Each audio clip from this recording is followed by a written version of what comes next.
Welcome to Frank Buckley Interviews. This time on the program, it's one of the hottest comedians in America. It's Jo Koy. This is how you cook perfect rice. I want the world to know that right now. This is an ancient secret.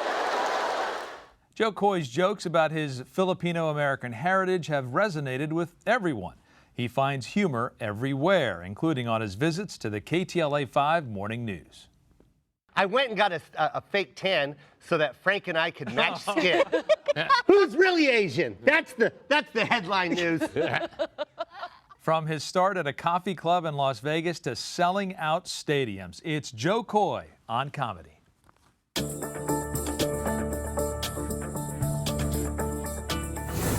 And we welcome to Frank Buckley Interviews my Asian brother, Jo Koy.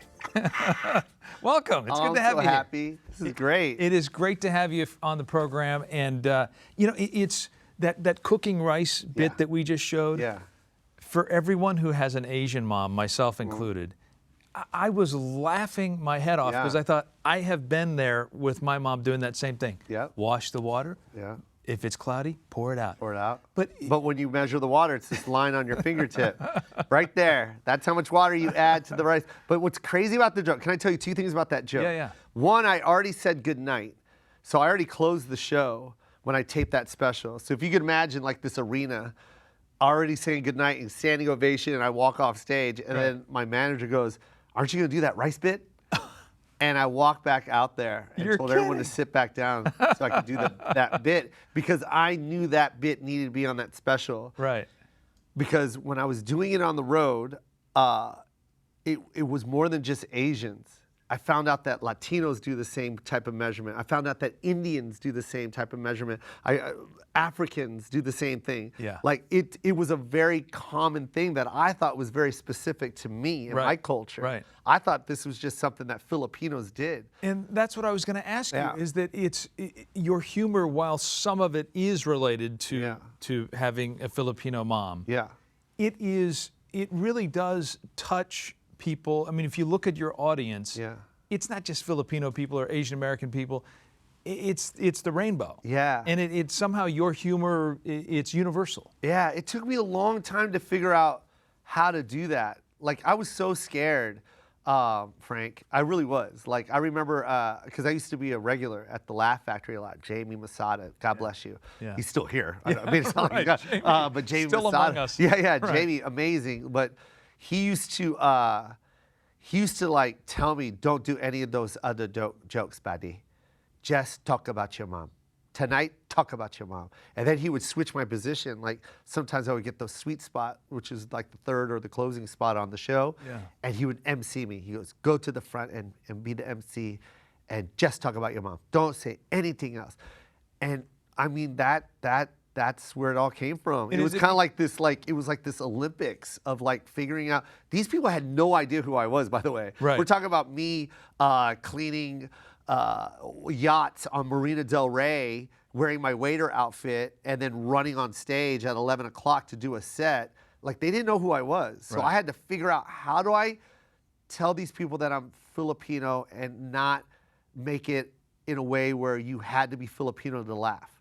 And then I figured it out that it was just tell the story. Yeah. If you tell the story, you're good. Yeah. If you go up there and go, hey, Filipinos do this and Filipinos do that, then people are gonna be like, okay, well, I'm not Filipino. Right. But if I go up there and go, hey, my mom was playing the Wii with my son, and I've never seen this woman act the way she acted before when she was playing the Wii with my son. That was the first Filipino, that was the first joke about my mom that like blew up.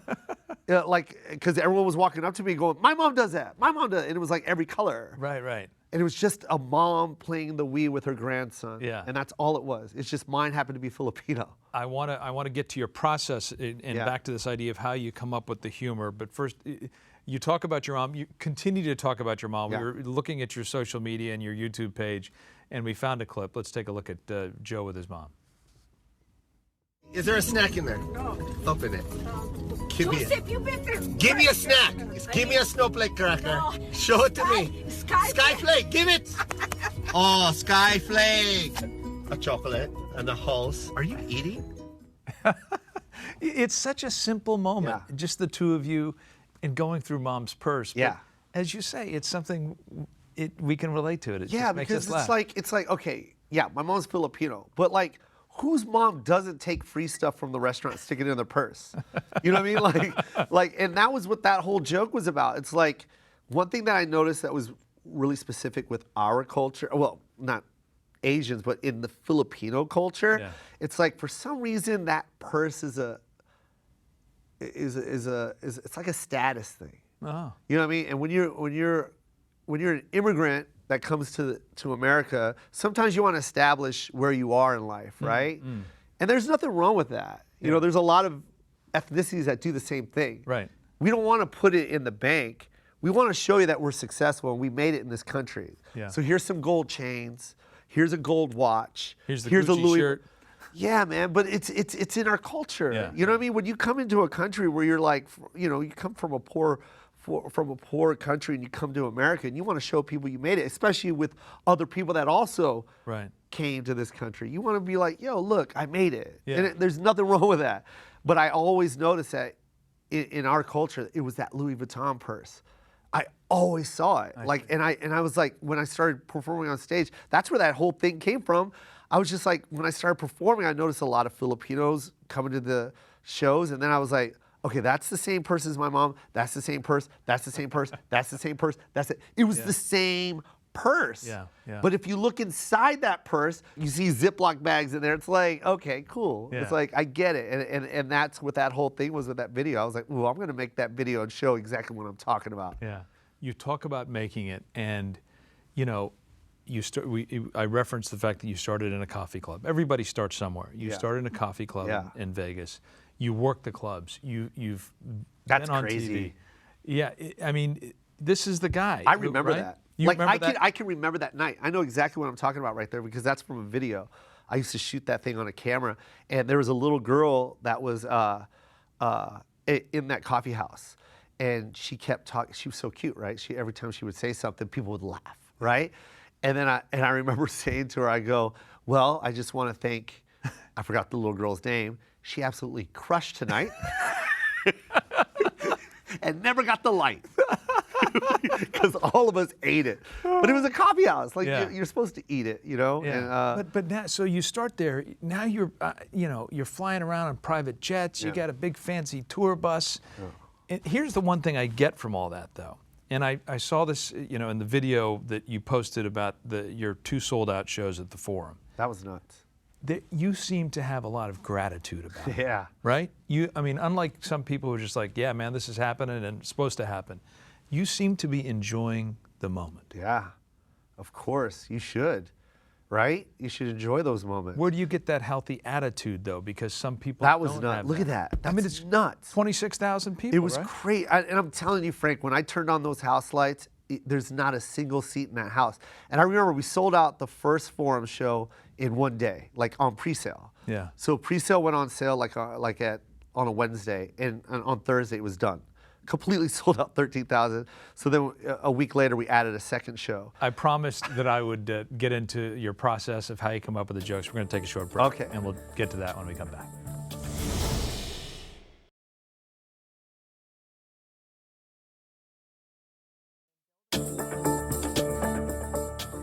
My mom said that to me all the time. Get it. Go back in there and get it. Get what? Just whatever that is. Just get more, grab more. Put it in the purse, put it in the purse, go. Get it, get extra. She always said that. Get extra. Joseph, go back in there and get extra. Get extra. You know what get extra means? Steal.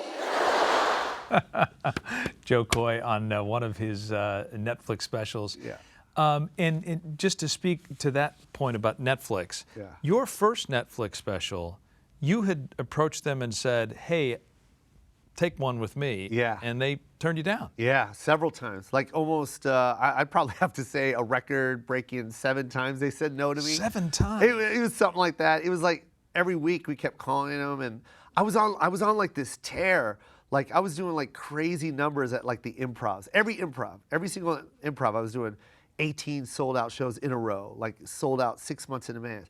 Go to another place, 18 shows in a row, sold out in advance, you know what I mean? All of them. And they wouldn't come. And I was like, can you just see this hour? Because I really want this hour to be on Netflix. I don't want it to go anywhere else. I want it to be on Netflix. And they said, no, no, no, no. And then I even offered to fly them out. I was like, I'll fly the whole team out. Whatever you guys want. I'll fly you to San Francisco, just fly. They said no. And then I was like, okay, well, I guess I'll go shoot it myself. And I remember when I shot it, when they found out that we were shooting it, they really confirmed, like, hey, you can shoot it, but we don't want it. They were like, right. we just want you to know, like, you can shoot it, but we really are saying no. But I was like, okay, so whatever. I just had to shoot it because I figured if they don't buy it from me, then I'll put it on YouTube Red, whatever. I'll put it somewhere. I'll get it out there somehow. So I shot it, and I remember I was completely broke. Like I put all my money into that one, and this was in Seattle, right? Seattle, yeah. Live from Seattle, and I paid for everything, Frank, everything. Director, producer, the lighting guy, the you know the letters behind me was $20,000. You know that? That's how much that was. The floor that was like 10,000 or 7,000. All I know is just like. I was like, whatever we need to do to make this look like a Netflix special, then just let's do it. Whatever. You know what I mean? I wanted it to be more than just my routine. Like I wanted the routine to be like amazing, but I wanted it to be amazing. And we cut it up and we brought it to them and they bought it that day. But it took me 6 months. It took me 6 months to cut. Yeah. I cried. I was crying so hard. When they said yes? Yep. And it's still bringing up emotion to you now. How come? I don't know. It's like you get people saying no for so long, and you're just like, oh, I got to show you why you got to say yes. Yeah. You know, and the ball's in your court. So, it's like, if I didn't do that, none of this would be happening. You know what I mean? So it's like you know, it's always up to you. If someone tells you no, you got to show them why. Yeah. And do you feel like... why am I getting all emotional? Why are you doing this, Frank? It's all good. It's all good. It's human, and that's, I think, one of the things that people love about you is that you are human. And I noticed this about your crowds, your fans. Yeah. You're not making fun of them. They're not laughing at you. Yeah. They're laughing with you. Yeah. And there is this sort of family-like feeling is how I would describe it amongst, and I don't mean like it's a family show. Yeah. I mean it's like a family-like troupe that is following you around and has followed you from the beginning. Yeah, it's crazy. And like I was telling my son's mom, my ex-wife, my son's mommy, and after the show we were just like, it was like. The energy in the room felt like those people were part of that forum with me. You know what I mean? Like, it wasn't just a show, like, oh, these are my fans. It was kind of like everyone was in there like, yo, we made it. Like, all of us. Like, that's what it felt like. Like, that was the energy. Like, look at that. That's so genuine right there when I was hugging Tiffany on stage, because it was just like this crazy. There's my son. It was kind of like everyone was like, yo, we made it. Yes. That's what that felt like. Like everyone in that room was like, yeah, we made it. Not you, Joe, we did it. And I was like feeling the same emotion, like, yeah, we did this. Yeah. It was crazy. Yeah. And like, if anyone knows how broke I was, it's Tiffany.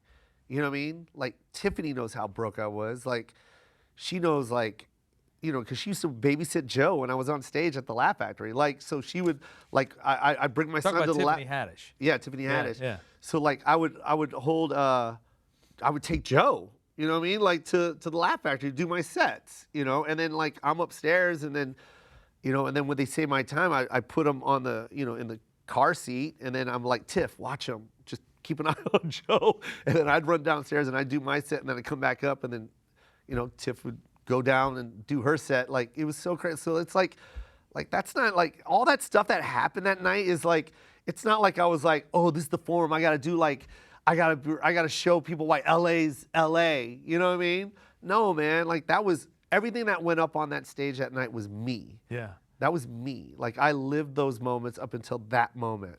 And you have maintained these friendships with people like Tiffany and others who, you know, sometimes you look at comedians and they're so competitive. Yeah. Right? At least from the Which I outside, don't understand. it looks that way. But you have this group that they all came to support you.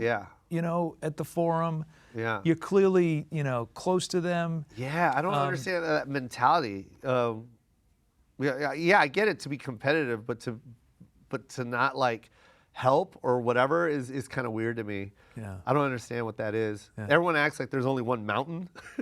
You know what I mean? Like they all think that there's just this one big mountain and we're all climbing to reach that same mountaintop. And it's like, no, man, you ever fly into Denver? I said this on my pod one time, but you ever fly over the Rockies? You know what I mean? It's a wonder to see how many mountains there are and how many mountain tops there are. Yeah. There's not enough people in this world to stand on top of every single mountain inside the Rockies. There's enough for everybody. Yeah. And there's, so like, yeah, man, it's just help. Yeah.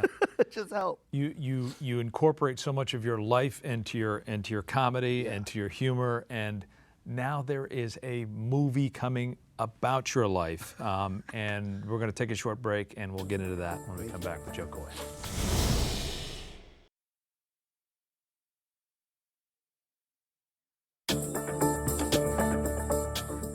If I send my son to school with a Tupperware container, he goes to school with a clear bowl, and it's got a blue lid, and it says Tupperware on the lid. My mom's Tupperware? Usually an empty Cool Whip container. Jo Koy talking about both his son and his mom, and to that end, you know, that Tupperware container joke, the Cool Whip bit that you do. You used to take your lunch in a Cool Whip, and that's one of the jokes that you told. Didn't you make your son lunch once I made in the him Cool take Whip? it. It was the funniest thing. Yeah. Oh, he was so mad. But he of course, he ended up not taking it. He just grabbed the stuff out of it. Here it is. Yeah. That was so funny. That's a proper Tupperware. That's a real Tupperware. That's mine. Your humor, though, comes from this, a lot of it. Yeah. And it comes from just minding your life. And as you said, it's about telling stories. And, and I wonder, are you constantly thinking about these things? Are you thinking, oh, that could be a bit? Or how does it come about? I just want to tell the stories. Like, I love storytellers. So, like, when I was a kid, when I was like 11, 12, like, I couldn't get enough of like just listening to someone tell a story. You know, like I really loved it when Louis Anderson would go into character about him and his brother, or I think it was him and his brother or something like that. And it just him being that kid character.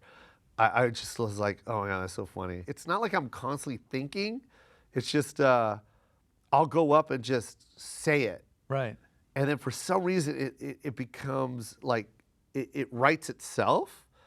My process is so weird, Frank. Like, I swear, because I don't know what it is. I don't know, maybe because I've been watching stand-up since I was like 10, 11 to now, that like when I decide to talk about a topic, I know how to set it up.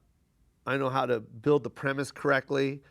I know where the punchline should land. And for some reason, I can find a callback somewhere. It's weird. Like, I know this is weird that I'm even saying this, like I'm some kind of robot or something. Right. But like, I don't know what it is because I don't write it down. Oh, so you're not one of those guys who's writing, you got notebooks and... No kidding. And for some reason, I'll figure out the story. I just figured out this other one the other day in Florida. I just went up and did this whole thing about talking in the microphone incorrectly, and then it was so funny because I have this videographer that I take everywhere on the road, and he records all my sets, and he literally was like, "You made that up on show 1, and it became a bit in show 2." And I go, "I don't know how I do it. I really don't." Wow. We were so excited to see the other day the headline in Deadline and in the trades that they're making a movie based on your life. That's crazy. And it's not, these are like some serious producers who are involved in this. Tell us about it. Dan Lin, I love you, right back. Dan Lin, of course, Aladdin and,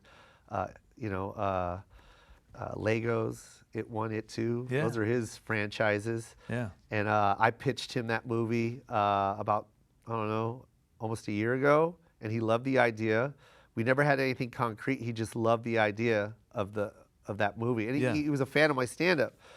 And then after Coming in Hot came out on Netflix, we get a phone call from Amblin, and we go to Amblin, and everyone in there, you know, Jeb, Holly, everyone in there who run it are like, Steven is a huge fan of yours. And I was just like, do you mean Steven who? Yeah, I was like, Steven from accounting. And they were like, Spielberg watched your Coming in Hot, this one. Wow. And he sent a mass email to the company, and they even showed me this mass email, and I was like, I couldn't believe it. Like, you know, we live in a time where it's like even hard to even just get someone to look at you now. Yeah. Because there's so much. Yeah. The quantity is just overwhelming now in Hollywood. It's like you really got to get someone to see it, and that it's so hard, right? Yeah. So for someone like Steve to see that was just like, I remember of course we cried. Me and my manager, we started tearing up, because it's like, just to get a tape on a desk, which doesn't even exist anymore, a tape on the desk, but you know what I mean? Yes. To send your video to someone to see it, and hopefully they'll see it, and hopefully it'll go up the chain, and hopefully Steven will eventually see it. Well, with that Netflix special, he saw it. That is fantastic. And he loved it. And here we go with the crying again. If I would have taken that no from Netflix and just went, all right, well, hopefully you'll see me next year, Netflix. Please, just, you know, you got to see what I'm doing. I could have done that route. You know what I mean? I could have went online and told everyone, all my fans, hey, cancel your Netflix subscription, because for some reason they don't want to give me a special. I could have done that. Spent all that negative energy and did that. But instead, I chose to shoot it myself and prove to them that I was, you know, I should have been on that. I should be on that network. Yeah. And if it wasn't for that, I would have never got Coming in Hot, which is what they paid for. Netflix paid for that. We can't wait to see what you cook up next. Oh, I love Jo Koy. Seriously, thank you so much for being Thank here. you. Did I talk too much? No, not at all. In fact, Thank you so much for the complimentary In fact, you're not finished, and it's not complimentary. We only have two. But let me turn it then, like this. we always have exclusive content on the Frank Buckley Interviews audio podcast. We're going to continue the conversation with Jo there with some of your questions. There he is, Jo Koy. I love Thanks you. for joining us. We'll see you next time.